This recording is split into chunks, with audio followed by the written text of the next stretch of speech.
บ่ต้องเว้าดอกลาประหยัดไว้สาคำอธิบาย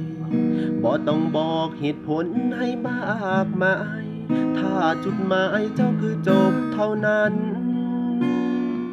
ก็บ่แม่นฮักดอกติ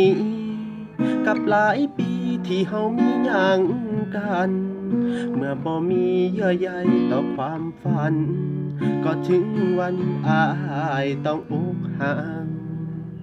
คงเบิดคักเบิดแน่แล้วเนาะ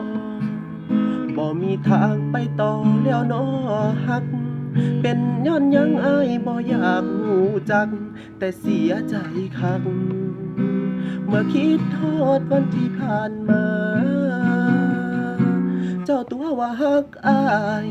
เจ้าทำท่าฮักหลายจนอายเสือสู้เพื่อฮักบ่เคยเหนื่อยบ่เค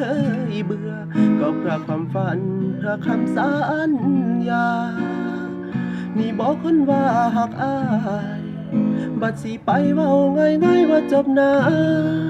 ความผูกพันเนิ่นนานที่ผ่านมาบ่มีค่าบ่มีแฮง สิเหนียวรั้งบ่ต้องเว้าดอกลาเอาเก็บไว้สาคำว่าห่วงหลายปล่อยให้คนถึกตัวคืออายได้สาใจกับฮักที่พ่ายพัง